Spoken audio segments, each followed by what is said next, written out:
এবং যে জাতি তার উত্তরাধিকারকে সম্মান করে না সেই জাতি পৃথিবীতে টিকে থাকে। ৭১-এর পরেও অনেক কিছু হয়েছে, তাদের অবস্থান কোথায় আজকে দেখেন। ২৪-কে যারা নতুন ভাবে প্রজেক্ট করার চিন্তা ভাবনা করেন, আপনি যদি ৪৭ আর ৭১ থেকে শিক্ষা না নেন, ৯০-কে মনে না রাখেন, ৭৫-কেও মনে না রাখেন, তাহলে ২৪-কেও আপনি সত্যিকার অর্থে যেরকম ভাবে উদ্ভাসিত করতে চাচ্ছেন উদ্ভাসিত করতে পারবেন। আমরা আজাদ শফিক ফাউন্ডেশন করেছে, এটা দিস ইজ দি স্টার্ট। আমার মনে আরো বড় আকারে আরো বিভিন্ন মানুষ হয়তো এর সাথে সম্পৃক্ত আছে, তাদের সবাইকে ইনভলভ করে এটা একটা মানে নিডাস হিসাবে কাজ করলো। তার পরবর্তী দিনে কিভাবে আরো বড় করা যায় সে ব্যাপারে আমার মনে হয় যে যারা those who are elderly people, এবং বিশেষ করে এল্ডারলি না, those are young people, it is also their responsibility, কারণ tomorrow they will be the elder and that group. কাজে তাদেরও দায়িত্ব থাকবে যেটাকে কিভাবে হ্যান্ডেল করা যায়, কিভাবে অ্যাকোমোডেট করা যায়, সেই প্ল্যান করতে হবে।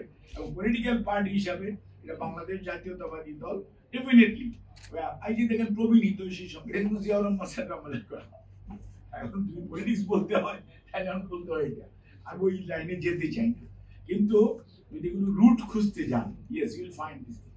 এখন আমি যেটা বলতে চাই যে আমাদের এই ব্যাপারে we are very much concerned about all classes of people. We are very much concerned about all classes of people, and we need to address all these issues. আমাদের যতটুকু মানে মানে আপনার ক্যাপাসিটি আছে, ক্যাপাবিলিটি আছে এটার মধ্যে, বাট এটার মধ্যে সবার ইনভলভমেন্ট দরকার। এগুলি রাষ্ট্র একা পারবে তাই না, সমাজের বিভিন্ন শ্রেণী পেশার মানুষ আছে তারাও কিন্তু পারবে। যেমন মনে করেন এই যে একটা Azad Sharif foundation, it is that personal capability, personal initiative, এটাও কিন্তু is a small contributor in this field. আর এইরকম ভাবে কিন্তু আরো অনেক মানুষ আছে যাদেরকে উৎসাহিত করা এবং সেগুলোকে যদি রাষ্ট্র সমন্বয় করতে পারে, সেটা ডেফিনেটলি আমার মনে হয় যে আমরা অ্যাড্রেস করতে পারবো। আর আমি আর বেশি কিছু বলতে চাই না। আমাদের বক্তব্য হচ্ছে যে যত মানে দায়িত্ব নিয়ে কাজ করার মতো পরিবেশ সৃষ্টি হবে তত ভালো হবে। দায়বদ্ধতা কাজের থাকে, যারা জনগণ কর্তৃক দায়িত্ব যাতে সেই পরিবেশটা আমরা আশা করি যে যত দ্রুত বাংলাদেশে ফেব্রুয়ারির মধ্যে যেহেতু আসার একটা সম্ভাবনা আছে, এটাকে যাতে আর তারা যেমন বলেছে বিদেশি না দেশি, actually we need to mean it, স্পেডকে স্পেড বলতে হবে। আমরা বলেছি, রাষ্ট্র বলেছে এবং নির্বাচন কমিশন বলেছে, আমরা বুঝতে চাই যে জনগণ এই যে আপনারা বসে আছেন, you need to choose your own people এবং you need to have the rights and privilege to choose your right, এবং সেটা আপনি দীর্ঘ সময় করতে পারেন। সেটা যত দ্রুত আসবে তাহলে প্রধান উপদেষ্টা যেমন সাক্ষাৎকারে মেহেদী হাসানকে বলেছে না, আমার বয়স ৫ বছর না ১০ বছর না ২৫ বছর আমি জানি না, বলছি তো উনি কিন্তু সাক্ষাৎকার ভার্বাটিম বলেছে।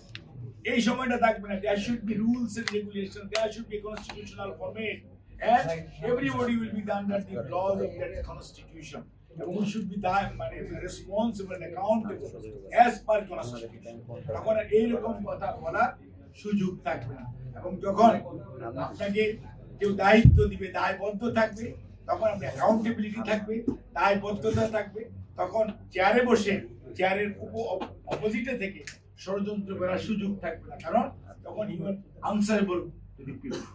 পরের দিন ওই চেয়ারটায় বসতেছে বিন্দু মাত্র রেসপেক্ট বা সম্মান বোধ অনেক ক্ষেত্রেই প্রদর্শন করে, যেটি মানুষকে ভেতর থেকে মানুষকে মানে মানুষ একটু তেমনি ফিজিক্যালি মারা যায়, কিন্তু মানুষকে যদি মানসিক ভাবে আপনি মেরে ফেলেন, তাহলে এই যে এল্ডারলি পিপল, আপনারা যত কথাই বলেন, এইবার আমি আপনাকে বলি, এবারে থিমটা আমার কাছে খুব পছন্দ হয়েছে।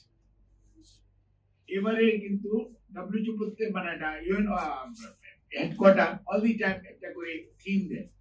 এবারে থিমটা তারা ইংরেজিতে করেছে, older person driving local and global actions,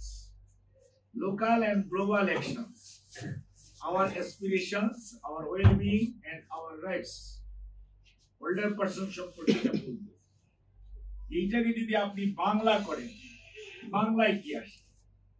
স্থানীয় বৈশ্বিক কর্মকাণ্ডের চালিকা শক্তি বয়স্ক ব্যক্তি। Should we believe in this item? আজকের যে প্রেক্ষাপট, গত 14 মাস যেমন বাংলাদেশে চলছে, আদৌ বয়স্ক মানুষের বা মুরব্বীদের স্পেস আছে কোথাও মত প্রকাশে? আমাদের আকাঙ্ক্ষা, আমাদের মঙ্গল, আমাদের অধিকার, এটা হচ্ছে পরের লাইন।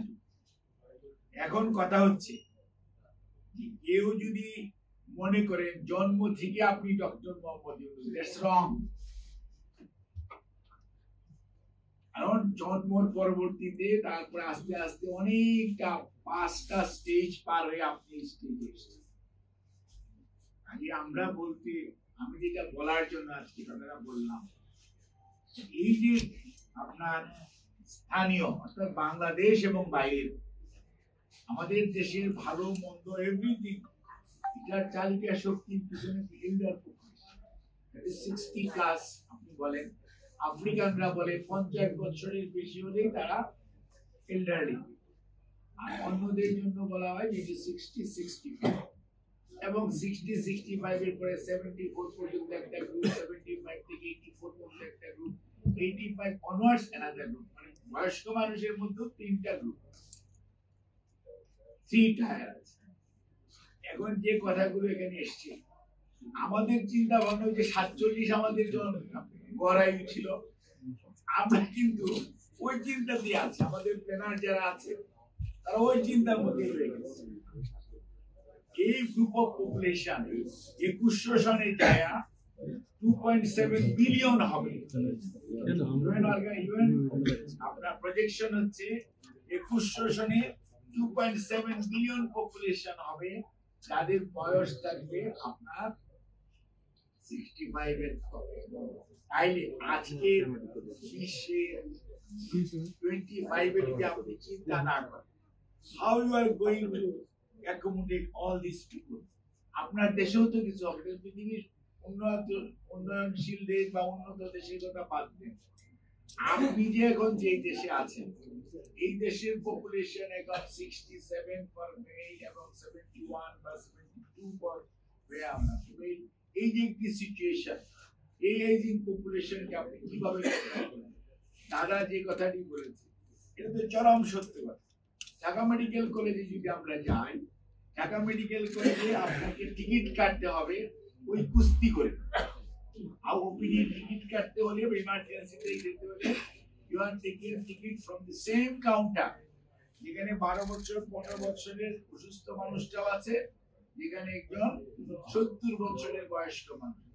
আজকে বয়স্ক ভাতা দেয়, আজকে যদি বিধবা ভাতা দেয়, আজকে যদি মুক্তিযোদ্ধা সেই সময়দেরকে রেসপেক্টেবল ভাতা দেয়, তাহলে বয়স্কদের জন্য আপনার আলাদা উইন্ডো করা, আলাদা সুযোগ সুবিধা করা, এটার জন্য খালি চিন্তা দরকার। এটার জন্য খুব বেশি ফিনান্সিয়াল রিসোর্স মোবিলাইজ করতে হবে, নট নেসেসারি। আপনার যে লক্ষ লক্ষ কোটি বিলিয়ন বিলিয়ন যা শুনি আর কি, দেবপ্রিয় বাবু যেটি দাদা বলছে, এই তো বিলিয়ন চলে গেছে দেশের বাইরে, অত বিলিয়নের তো দরকার নাই। আমাদের অল্প বিলিয়ন হলে, অর্থাৎ ফিনান্সিয়াল ম্যানেজমেন্টটা যদি প্রপারলি আমরা করতে পারতাম এবং আমরা যদি প্রজেক্ট করতে পারতাম, যে আইডিয়া, যে কথাটি এখানে ওনারা বলেছেন, আজকের যে স্লোগান, যে আপনার এসপিরেশনটাকে, এই এজিং পপুলেশনের যে এসপিরেশনটাকে যদি আমরা ধারণ করতে পারতাম এবং তাদেরকে যদি আমরা অ্যাকোমোডেট করতে পারতাম, এবং সেটার জন্য খুব বেশি বাজেটেরও প্রয়োজন নেই, তাহলে কিন্তু তাদের জন্য সেবা খাতে আলাদা উইন্ডো করা, তাদের টেক কেয়ার করা, এবং যে সমস্ত কথাগুলো আছে তাদের একটু রিক্রিয়েশনের ব্যবস্থা করা, এবং কোনো কোনো ক্ষেত্রে হয়তো কিছুটা ফিনান্সিয়াল সাপোর্ট প্রয়োজন, কিছু কিছুটা ফুড সাপোর্ট বা সাপ্লিমেন্ট এগুলো প্রয়োজন আছে। কিন্তু এই লোকটাকে যখন আপনার কাছে অসুস্থ হয়ে গেল, তখন কিন্তু লোকটা আপনার উপর বার্ডেন হয়ে গেল। এই বার্ডেন হওয়ার আগে যাতে বার্ডেন না হয়, সেই জন্য যদি আমরা এখন থেকেই চেষ্টা করি, বা সরকার চেষ্টা করে, বা রাষ্ট্র চেষ্টা করে, তাহলে সরকারি বেসরকারি উভয় সেক্টরে কিন্তু এই গ্রুপ অফ পিপুলের জন্য আপনি কিন্তু সুযোগ সৃষ্টি করতে পারেন। কিন্তু আমাদের মধ্যে সত্যিকার অর্থে এরকম চিন্তা ভাবনা খুব কম করা হচ্ছে। কম করার কারণও আছে, আমরা এক সময় মনে করছি 47-50 বছর হিসেবে মারাই যাবে, এখন মনে করি 60 হইছে মরে যাবে, এখন দেখি 70 হইলেও মরে না, 80 বছর বয়স হয়ে না। তারপরে এখন দেখতেছি Yunus sir he can run the country at the age of 84। আলহামদুলিল্লাহ, উই আর গ্রেটফুল, আল্লাহর কাছে লাখ লাখ শুকরিয়া। সো আমাদের বুঝতে হবে এই যে ডেমোগ্রাফির যে চেঞ্জ, এই চেঞ্জের সাথে আমাদের মানসিকতার ডেমোগ্রাফি চেঞ্জ করতে হবে। এবং পলিটিক্যাল পার্টি হিসাবে those who are the political party aspirant করে, যারা aspirant মনে করে আজকে বিরোধী দলে আছে, কালকে দেশ শাসন করার জনগণ যদি চায় তারপরে তাদেরও কিন্তু এগুলোকে অল ক্লাসেস অফ পিপল, আপনি যদি শিশুকে তার বাড়ার জন্য, তাকে তার ডেভেলপমেন্টের জন্য আপনি ব্যয় করেন, মহিলাদের জন্য ব্যয় করেন, সমাজের আমাদের যুবক শ্রেণী তাদের শিক্ষার জন্য ব্যয় করেন, যে মানুষগুলি এতদিন দেশকে দিয়ে গেল, দেশের বিভিন্ন সেক্টর ডেভেলপমেন্টের জন্য তারা তাদের মেধা মনন সবকিছু দিয়ে কাজ করলো, তাদেরকে এট দি ভার্জ অফ দেয়ার মানে আপনার এই সময়ে যে আমাদেরও দায়িত্ব আছে, কিন্তু রাষ্ট্রের দায়িত্ব আছে, তাদেরকে প্রপারলি পুনর্বাসন করা শুধু নয়, তারা প্রপারলি কিন্তু রেসপেক্টিভলি তাদের সমাজে থাকতে পারে। সেটা পুনর্বাসন সবসময় লাগবে, সবার জন্য লাগবে, নট নেসেসারি। দেখবেন যে 90% মানুষ নিজেরাই সেলফ সাফিসিয়েন্ট, খালি তারা একটু সাপোর্ট চায়, আর 10% হয়তো আমাদের সাপোর্ট লাগবে, যেটা পুনর্বাসন বা রিহেবিলিটেশন প্রয়োজন আছে, সেটা করতে হবে। রাষ্ট্র যদি চালাইতে হয়, রাষ্ট্র যদি গুড গভর্নেন্স করতে হবে, রাষ্ট্র যদি ওয়েলফেয়ার স্টেট হয়, তাহলে আপনাকে তো সেই দায়িত্ব করতে হবে, সেটা অবশ্যই পালন করতে হবে। হেল্প করার জন্য আদৌ কি সমাজ বা ওই প্রতিষ্ঠান এমনকি কোনো সিস্টেম ডেভেলপ করেছে?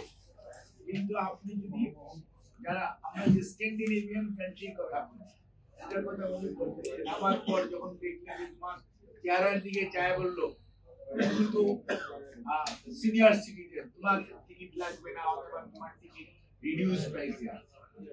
বাংলাদেশে এই যে পপুলেশন, এই পপুলেশনের তাহলে তাদের যে রাইটস এর প্রিভিলেজ, সেইটা যদি আজকের প্রজন্ম, এখানে অনেক ইয়ং মানুষ আছে, আমিও তো আপনাদের মধ্যে, সবাই আপনাদের মধ্যে ইয়ং ছিলাম, এবং আপনাদের এই বয়সটা কালকে কিন্তু একদিন করে বেড়ে যাবে। আদৌ কি চিন্তা করেছেন উপদেষ্টারা, তাদের বয়স তরুণ আর যারা বয়স্ক, তরুণরা যে ভাষায় কথা বলেন, এই ভাষায় কথা বলার শক্তি কালকের দিন আপনার নাও থাকবে না, কিন্তু আপনাদের কথা বলার সময় মনে হয় আপনারা এটা ধরেই নিয়েছেন যে আপনাদের বয়সটাকে আপনারা ধরে রাখবেন, কিন্তু না ভাই, নেচার তার নিজস্ব গতিতে চলবে, এবং আপনার বয়স আপনি কারো বয়স কেউ ধরে রাখতে পারবেন না। গলার স্বর আজকে যা আছে আমারটাও কালকে থাকবে, আপনারটাও। কাজেই আজকে আমরা যা করব মনে রাখতে হবে।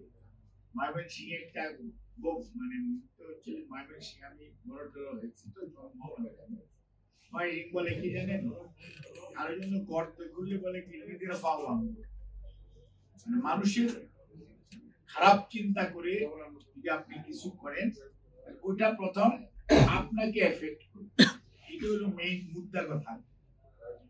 কাজেই আমাদের আজকের যে প্রবীণ পুরুষের প্রতিবাদ, এটা যদি আমরা চিন্তা করি, তাহলে জেনারেশন জেড বলেন আর পরবর্তী যে জেনারেশন গুলো আছে up to doctor Mohammad Yunus sir পর্যন্ত, সব জেনারেশনের যদি সম্মিলন না ঘটাতে পারেন, আইডিয়াস এবং থটস এর মধ্যে যদি সমন্বয় না আনতে পারেন, you will not survive. You will not survive. এবং যে জাতি তার উত্তরাধিকারকে সম্মান করে না, সেই জাতি পৃথিবীতে টিকে থাকে, এই জিনিসটা মনে রাখতে। এবং আমরা যদি মনে করি আজকেই বাংলাদেশ, তাহলে হলো না। আপনাকে মনে রাখতে হবে 47-এর স্বাধীনতার পর অনেক মানুষের জন্য জিন্দাবাদ বলেছিল দেশের মানুষ, সেই দলও নাই, সেই মানুষও নাই। 71-এর পরে অনেক কিছু হয়েছে, কিছু বলতে চাই না, কিন্তু তাদের অবস্থান কোথায় আজকে দেখেন। 24কে যারা নতুন ভাবে প্রজেক্ট করার চিন্তা ভাবনা করেন, আপনি যদি 47 আর 71 থেকে শিক্ষা না নেন, 90 কে মনে না রাখেন, 75 কেও মনে না রাখেন, তাহলে 24 কেও আপনি সত্যিকার অর্থে যেরকম ভাবে উদ্ভাসিত করতে চাচ্ছেন উদ্ভাসিত করতে পারবেন না। আর মনে রাখবেন, নেচার তার নিজস্ব গতি। একটা অঙ্কে একটা এক্লিপস একটা কথা আছে, চড়াই আছে উতরে আছে, গ্রাফিক্যাল ডাউন হিল। এটাকে আপনি মেনে নিতেই হবে। এটা আমরা বলি বৈশ্বিক পরিবর্তন। বলা হয় বাংলাদেশের এত পার্সেন্ট জায়গা তলিয়ে যাবে, এত পার্সেন্ট জায়গা আবার নতুন করে উঠবে। আপনি দেখেন তো 2 দিনের বৃষ্টি হয় না, এগুলো 2 দিন হয় নাই। গত কয়েক গতকালকে আর আজকে রাতের বৃষ্টি, গত রাত্রেও আজকে রাত্রের বৃষ্টি ঢাকা শহরে অনেক মানুষের বাসায় কোমর এবং হাঁটু পর্যন্ত পানি, অনেক রাস্তাঘাট তলিয়ে আছে, সার্ভিস টোটালি ডিসরাপ্টেড। এটি কি আগে হতো? আমরা সব সময় বলি drainage system, yes drainage system is a problem, আমাদের habit is a problem, but till then এই যে জিনিসটা মনে রাখতে হবে। আপনারা বলেন যে ওদিকে মাটির তলে অমুকটা পাওয়া যায়, তমুকটা পাওয়া যায়। সেন বংশরা যদি এখন মাটি খুললে প্রত্নতাত্ত্বিক নিদর্শন বের করতে পারে, কিছুদিন পরে আমাদেরকে 100 বছর পরে যে প্রত্নতত্ত্বের জন্য অন্য মানুষ আমাদের নেক্সট জেনারেশন খুঁজবে না, তার কি নিশ্চয়তা আছে? কাজেই সবসময় আমাদের চিন্তা ভাবনা করতে হবে, what is best for today, what is best for next day. এবং এই সমাজটা খালি শুধু আমার না, এই সমাজটা আমাদের। আমাদের চিন্তা ভাবনা যদি না আসে তাহলে আপনি ইনক্লুসিভনেস থাকবেন, আর ইনক্লুসিভনেস যদি আপনার মধ্যে না থাকে তাহলে আপনি কিছুদিনের জন্য চলতে পারেন, সাস্টেইনেবল হবে। সাস্টেইনেবল হইতে হলে আপনাকে ইনক্লুসিভনেস আনতে হবে। এবং এই সমাজে খারাপ মানুষ ভালো মানুষ সবকিছু মিলে এই দেশ সমাজ, হাতের 5 আঙ্গুল যেমন সমান না, এবং সমাজের সকল মানুষ একই তাল লয়ে চলবে সেটা সমান না। সবাইকে ইনক্লুড করা। একটি লোক এডিক্ট, তাকে যদি আপনি পুনর্বাসনের ব্যবস্থা না করেন, তাকে গালি দেন। একটি লোক একটু মেন্টালি ডিস্টার্ব, তাকে যদি আপনি পুনর্বাসনের ব্যবস্থা না করেন। একটি লোক আমাদের যে সেক্স আছে, আমরা যেটা বলি কি বলে যে আপনার থার্ড জেন্ডার, তাদেরকে যদি আমরা আজকে পুনর্বাসন চিন্তা করি, তাহলে আপনি যদি তাদেরকে হেট করেন তাহলে ইন দি লং রান আপনি কিন্তু সমাজে বিশৃঙ্খলা তৈরি। এবং আজকে যদি মনে করেন এজিং পপুলেশনে বুদ্ধি পরামর্শ তাদের কি প্রয়োজন, তাহলে ম্যাক্সিমাম লোক কিন্তু আপনার কাছে খাবার চায়, তারা চায় একটু সহানুভূতি, তারা চায় একটু ভালো ব্যবহার, তারা চায় একটু তাদের রোগ দুঃখ সুখ এগুলোর মধ্যে কোনো জায়গায় কোথায় যাবে, এই যে একটু বুদ্ধি পরামর্শ, তারপরে কিভাবে যাবে, তার ছেলে মেয়েদেরকে সে সব আমিও আমার 3টা মেয়ে আছে, আমার মেয়েরা পড়াশোনা করে আস্তে আস্তে সব যার যার মতো চলতেছে। আমি নিজেই বলি যে হোয়াট উইল বি দি ফেট, আমি তাদেরকে বুঝাই।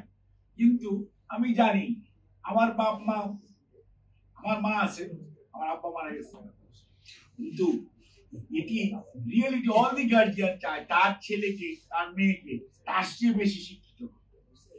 এটি কিন্তু আমাদের অ্যাসপিরেশন, এটা সবারই। এটা না থাকলে আমরা বেঁচেও থাকতে পারি।